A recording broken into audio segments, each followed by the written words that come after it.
Lovers, Assalamualaikum, welcome back to my channel. Kali ini saya akan membagikan hasil dari aktualisasi yang telah saya laksanakan selama kurang lebih 1,5 bulan pelatihan dasar CPNS. Penasaran kan gimana hasilnya? Yuk simak video saya berikut ini.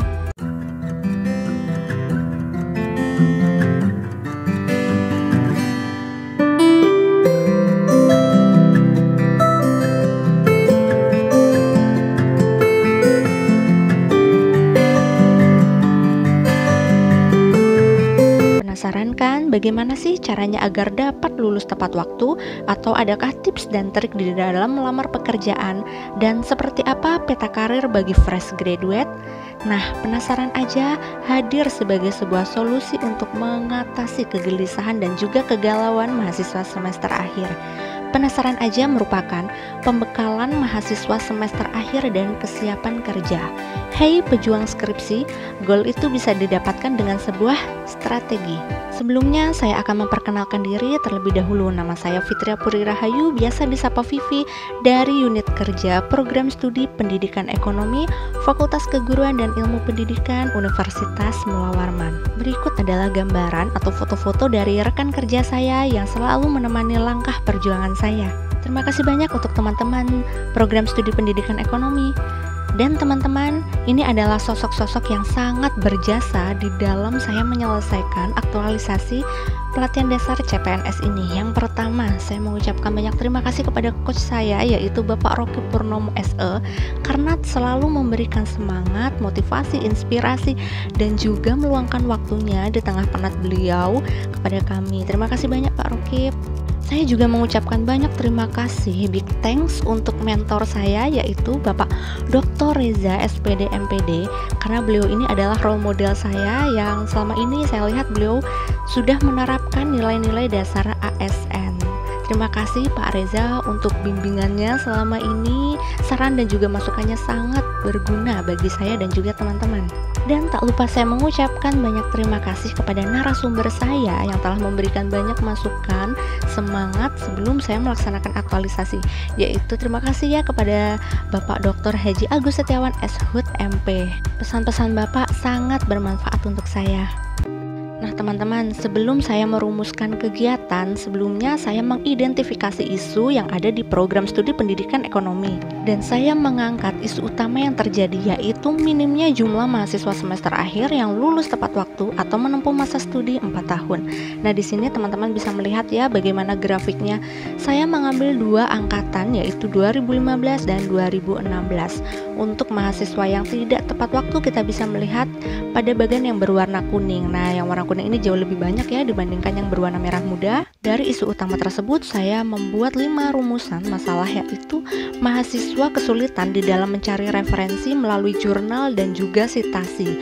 Kemudian mahasiswa kesulitan membuat artikel. Lalu tidak adanya panduan teknis di dalam submit artikel.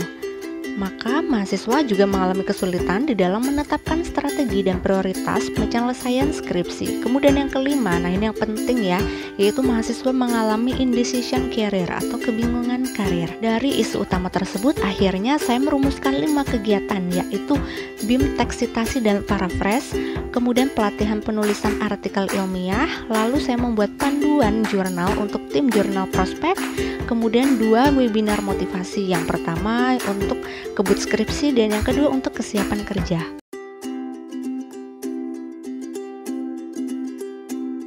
Nah, pada kegiatan yang pertama yaitu bimbingan teknis citasi dan paraphrase. Saya membuat kegiatan ini karena sangat berguna bagi mahasiswa ya, berdasarkan request atau permintaan dari mahasiswa semester akhir yang mengalami kesulitan bagaimana sih caranya mengutip yang baik dan benar dan bagaimana untuk menghindari plagiasi. Oleh karena itu saya membuat BIM teks citasi dan paraphrase. Untuk yang pertama, saya melakukan rapat koordinasi dengan mentor dan juga koordinator prodi. Ya, Mbak Vivi, artinya memang sudah dirancang ya, arahnya itu kepada masalah penulisan artikel, kemudian bagaimana cara mengutip tadi kan, memparefase. Kemudian yang kedua, tentu sebelum membuat suatu kegiatan, kita harus membuat jadwal perencanaan. Apalagi saya tidak bisa membuat kegiatan tanpa melakukan sebuah perencanaan terlebih dahulu. Jadi jadwal perencanaan ini sangat-sangat membantu saya di dalam melaksanakan proses aktualisasi. Kemudian yang ketiga, setelah saya membuat jadwal, saya membuat konsep kegiatan. Nah, di konsep kegiatan ini saya mengkonsepkan lagi tentang materi apa saja yang diambil, kemudian narasumber dan juga target peserta. Kemudian pada tahapan keempat, saya menghubungi narasumber. Nah, untuk narasumber saya pada BIMTEX ini yaitu adalah Mas Dedi dari Universitas Widya Gama Mahakam Samarinda. Terima kasih ya Mas Dedi ya untuk waktunya. Yang kelima, saya membuat flyer kegiatan. Nah, di sini teman-teman bisa melihat ya, saya juga membuat link registrasi dan juga daftar hadir. Nah, penting sekali memang untuk menghindari plagiat khususnya. Hati-hati, karena skripsi sekarang akan dijadikan artikel pada saat itu online. Jika ada yang terlihat plagiat, waduh, yang malu itu instansinya, yang malu itu dosennya, dan ada laporan ke Anjani namanya. Anjani itu Anjungan Ristek Dikti ya. Dan itu, kemudian yang terakhir adalah evaluasi kegiatan. Di sini saya membuat laporan kegiatan beserta sertifikat dan juga kesan dari peserta. Adapun penerapan nilai dasar anekanya yaitu tanggung jawab yang merupakan bagian dari akuntabilitas. Lalu tidak diskriminatif ya, dalam artian tidak membeda-bedakan dan menghargai pendapat bagi peserta. Kemudian komunikatif yang merupakan bagian dari etika publik. Saya juga melakukan inovasi ya dalam hal ini, sesuatu yang baru di program studi pendidikan ekonomi, dan hal ini termasuk pada komitmen mutu. Kemudian yang kelima adalah sikap jujur, memberikan laporan apa adanya kepada mentor, coach, dan juga koordinator prodi, merupakan bagian dari anti korupsi. Kegiatan kedua yaitu pelatihan penulisan artikel ilmiah.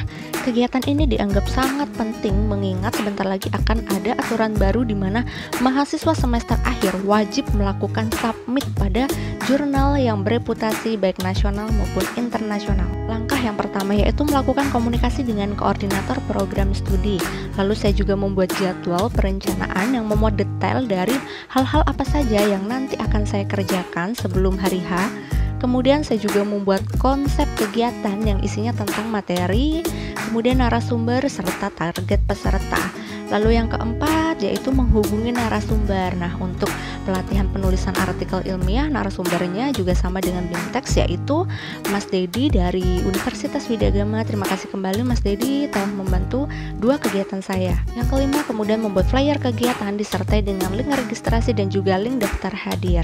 Ini the general difference structures of thesis and journal article. Bedanya saya sih ngomong, kalau bahasa Inggris pakai tesis, ngomong bukan skripsi ya. Kemudian pada tahapan ketujuh, evaluasi kegiatan ini saya membuat laporan kegiatan yang disertai dengan pembagian sertifikat kepada peserta dan juga kesan-kesan dari peserta. Adapun penerapan nilai dasar anekanya yaitu tanggung jawab, religius, sopan dan santun, kemudian melakukan perbaikan mutu serta disiplin. Kegiatan yang ketiga, saya membuat panduan pengelola jurnal prospek. Karena jurnal di program studi kami ini adalah jurnal yang baru, sehingga kami tim pengelola kesulitan di dalam mengerjakan atau mengoperasikan OJS atau Open Journal System.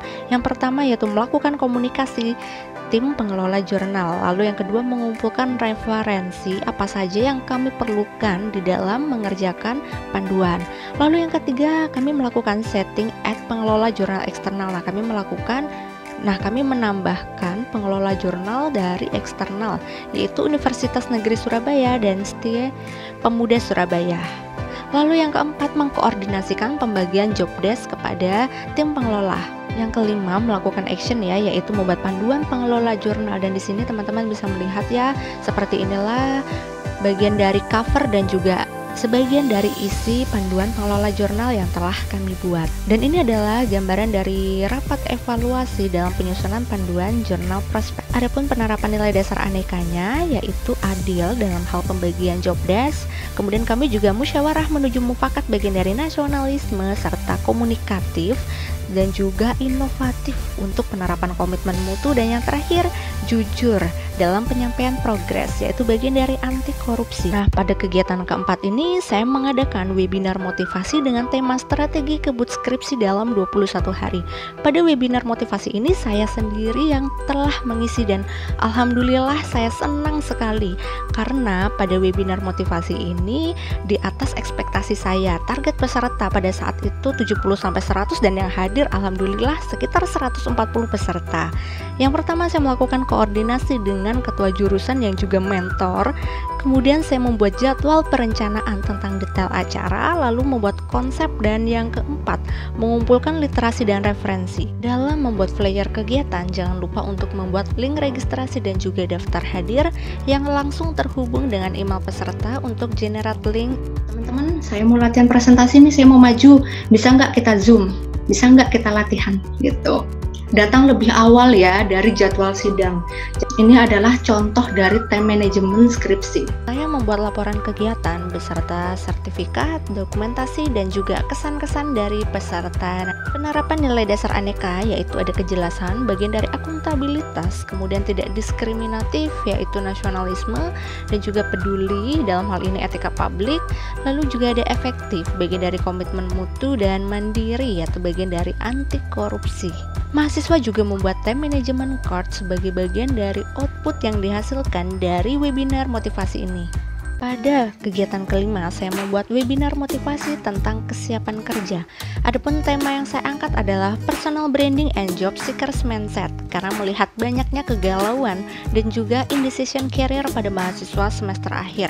Yang pertama, saya melakukan koordinasi dengan mentor atau dalam hal ini ketua jurusan saya, kemudian membuat jadwal perencana yang berisi tentang detail acara saya, kemudian membuat konsep kegiatan yaitu materi apa saja yang akan disampaikan nantinya dan juga target peserta. Kemudian tahapan yang keempat yaitu mengumpulkan literasi atau referensi yang terkait dengan materi yang disajikan. Tak lupa saya selalu membuat link registrasi dan juga daftar hadir serta flyer kegiatan untuk dibagikan di sosial media saya. Series dari penasaran aja. Jadi penasaran aja itu pembekalan mahasiswa semester akhir dan kesiapan kerja. Dimana series penasaran aja ini kan ada 4. Seri 1, 2, 3 yang teman-teman ikuti kemarin membahas tentang jurnal, kemudian tentang skripsi, ya kan. Nah, kemudian series yang terakhir atau penutup dari penasaran aja ini kita akan membahas tentang dunia pekerjaan. Itu seperti apa? Jadi ini adalah series terakhir ya tentang personal branding dan job seekers mindset. Jadi kita akan sama-sama share, nanti teman-teman juga boleh bercerita tentang pengalamannya, mungkin ada yang sudah bekerja atau menjadi pengusaha. Walaupun psikotes itu sifatnya umum ya, tapi nanti akan ada pertanyaan-pertanyaan atau soal-soal yang terkait dengan yang kalian lamar gitu. Menjadi job seeker mindset, kalian memiliki mindset pencari kerja, job seeker atau job maker. Dia akan mampu untuk melihat kegiatan. Saya selalu membuat laporan kegiatan sebagai detail dari hasil akhir kegiatan yang telah berlangsung, dan juga ada bukti-bukti dokumentasi berupa foto dan juga sertifikat, dan tak lupa kesan-kesan dari peserta. Dan salah satu tujuan dari adanya webinar motivasi itu adalah untuk melihat peta karir bagi fresh graduate, dan dari data-data yang dikumpulkan ternyata didapat data bahwa sekitar 87% mahasiswa lebih memilih sebagai job seekers dibandingkan sebagai job maker. Dan penerapan nilai dasar NK-nya yaitu kejelasan atau bagian dari akuntabilitas, musyawarah mufakat yaitu nasionalisme, sopan dan santun, kemudian mutu bagian dari komitmen mutu, dan juga jujur dari anti korupsi. Demikianlah teman-teman apa yang telah saya sampaikan, dan alhamdulillah saya senang banget aktualisasi saya sesuai dengan rancangan aktualisasi yang telah saya rencanain sebelumnya, dan mudah-mudahan video ini menginspirasi terutama bagi teman-teman yang akan melaksanakan pelatihan dasar juga, walaupun daring tapi seru kok. And special thanks saya ucapin untuk teman-teman angkatan saya yaitu angkatan 17 yang selama ini telah fight bersama ya. Ingat, tujuan utama kita adalah menjadi ASN unggul, profesional dan berintegritas. Mudah-mudahan video ini bermanfaat. Jangan lupa komen, like, dan share serta subscribe. Sampai ketemu di video selanjutnya. Dadah. Wassalamualaikum warahmatullahi wabarakatuh.